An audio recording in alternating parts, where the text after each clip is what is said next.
ආදරෙන් පිළිගන්නවා ඔයාලා හැමෝම නිරායස් YouTube channel එකට. අදත් ලොකුපොඩි හැමෝටම ගුණ දෙන ලොකුපොඩි හැමෝටම වැදගත් වීඩියෝ එකක් තමයි අරගෙන ආවේ. ලෙඩ රෝග 15කට පමණ ගුණ දෙන ඖෂධීය ස්වාභාවික පානයක් ගැන තමයි කියලා දෙන්න හදන්නේ. ඉතින් දැන් බලමු මේක හදාගන්න විදිහ. හදන ගමන් කතා කරමු මොන දේවල් වලටද මේකේ ගුණ තියෙන්නේ කියලා. ආහාර පර්යේෂකයන් විසින් පරීක්ෂණ කරලා ඒ වගේ ප්‍රතිඵල මිනිසුන්ට මුදාහැරලා තියෙනවා. ඒ දේවල් උපුටා ගැනීමෙන් තමයි මම ඔයාලට මේ හැම විස්තරයක්ම අරගෙන එන්නේ. ඉතින් ඔයාලටත් පුළුවන් ඒ වගේ ලිපි කියවලා දැනුවත් වෙන්න.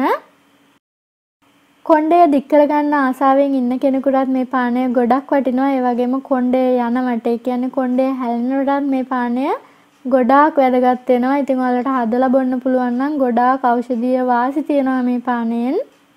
මෙන්න මේ ටික තමයි ඕනේ වෙන්නේ මේ පානය හදාගන්න. නිවිති කොළ 6ක් 7ක් අරගෙන තියෙනවා. ඒ වගේම නෙල්ලි ගෙඩි එකක් අරගෙන තියෙනවා. එක් පුද්ගලයෙකුට නෙල්ලි ගෙඩි එකක් දවසට කෑවහම ඇති. ඒ වගේම පුංචි දෙහි කෑල්ලක් අරගෙන තියෙනවා. ગેස්ට්‍රයිටිස් තියෙන කෙනෙක් දෙහි දාන්න නැතුව බොන්න පුළුවන්. ඒ වගේම පුංචි ඉඟුරු කෑල්ලකුත් අරගෙන තියෙනවා. ගෙදර කණ්ඩ ගේන නිවිතයකින් දණ්ඩක් දෙකක් මල් පෝච්චියක හිටව ගන්න. ඔයාලට මේ පානය හදනකොට නිතරම මේකෙන් කොළ 4-5ක් කඩාගෙන පානය හදා ගන්න පුළුවන්. එතකොට ඔයාලට වියදමක් යන්නෙත් නැහැ. මුලින්ම මම ඉඟුරු කෑල්ල පොඩි කෑලි වලට කපා ගන්නවා. ඊට පස්සේ නෙල්ලි ගෙඩිය ඇටේ අයින් කරලා නෙල්ලි ගෙඩියත් පොඩි කෑලි වලට කපා ගන්නවා. නෙල්ලි කියන්නේ ඔයාලගේ හිස කෙස් වලට ගොඩාක් වැදගත් දෙයක්. නිතර ආහාරයට ගන්න පුළුවන් නම් ගොඩක් හොඳයි.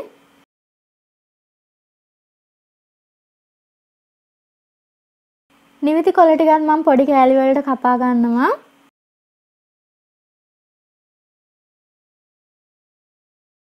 නිවිති වල අඩංගු දේවල් ගැන කියනවා නම් vitamin A, B1, B2, B3, ඒ වගේම vitamin C, E, K, calcium, potassium, manganese, phosphorus, යකඩ, තඹ, ඔමේගා 3, මේදාම්ල, සෙලනියම් ආදී වූ බොහෝ පෝෂ්‍ය පදාර්ථ ප්‍රමාණයක් අඩංගු වෙනවා.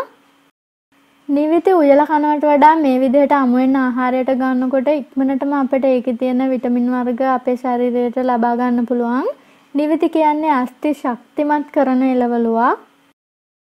නිවිති වල අඩංගු කැල්සියම් මගින් අස්ථි ශක්තිමත් කර ආතරයිටිස් වැනි රෝග තත්ත්වයන් නැතිවීමද වළක්වනු ලබයි. මේ නිසා වැඩිහිටි පුද්ගලයන්ට දුර්වල අස්ථි ශක්තිමත් කිරීමට නිවිති යනු ගුණදායක ආහාරයක්.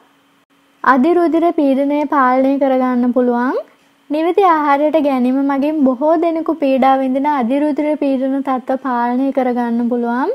එනම් නිවිති වල අඩංගු පොටෑසියම්, විටමින් C, යකඩ වැනි පෝෂක පදාර්ථ අධිරුධිර පීඩන තත්ත්වයන් ඇතිවීම වළක්වා ගැනීමට උපකාරී වෙනවා. හෘදයාබාධ ඇතිවීමත් වළක්වා ගන්න පුළුවන් මේ නිවිති මේ විදිහට ඔයාලා පානය කරොත් එහෙම. ඒ වගේම පිළිකා ඇතිවීම වළක්වනු ලබනවා. රක්ත හීනතාවය ඇතිවීම පාලනය කරයි. ශරීරයට අවශ්‍ය යකඩ අවම වීමෙන් රුධිරයේ ඇති හිමොග්ලොබින් ප්‍රමාණය අවම වී රක්ත හීනතාවය ඇති වේ. මෙවැනි විටක එම රෝග තත්ත්වය සමනය කර ගැනීමට නිවිති ආහාරයට ගත හැකිය. ඇස් පෙනීම වර්ධනය කරයි.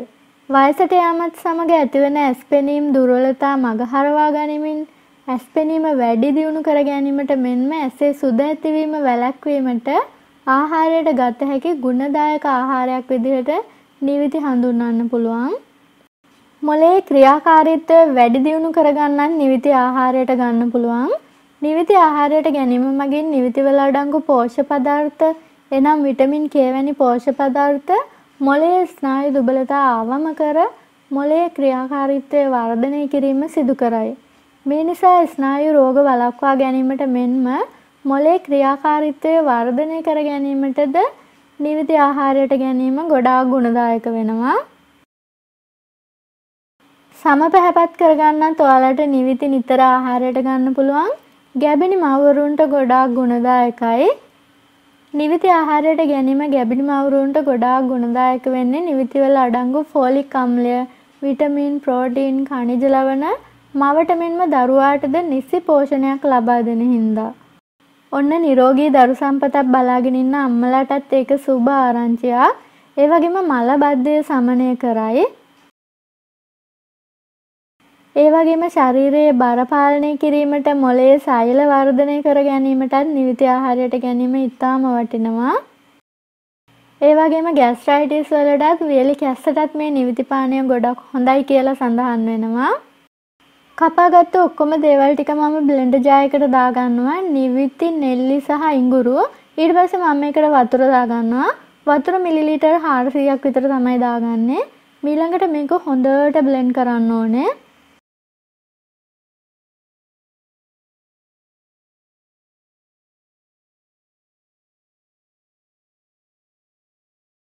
ඉතින් මේක කැමති කෙනෙකුට ඉන්නවා නම් පෙරන්න නැතුව මේ විදිහට බොන්න පුළුවන්. මේකේ නෙල්ලි වල තියෙන කෙඳි සහ ඉඟුරු වල කෙඳි විතරයි ඉතුරු වෙන්නේ.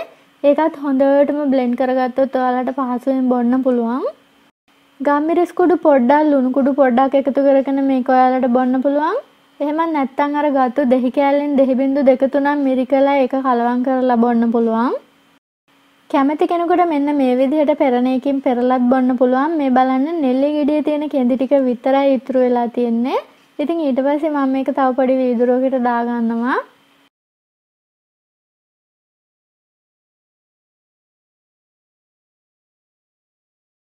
ඉතින් මේ විදිහට බීගෙන යන්න පුළුවන්. ඒ තරම්ම රස, ඒ වගේම ගුණ, බිව්වහම ගොඩාක් සැහැල්ලු පානයක් තමයි මේක. ඔයාලට පුළුවන් හදලා බලන්න. සතියට දවස් 4ක් වගේ බොන්න. ඉතින් තවත් වටිනා වීඩියෝ එකකින් හමු වෙමු. අටත් වගේ පවුලේ හැමෝටම දීර්ඝායුෂ වේවා.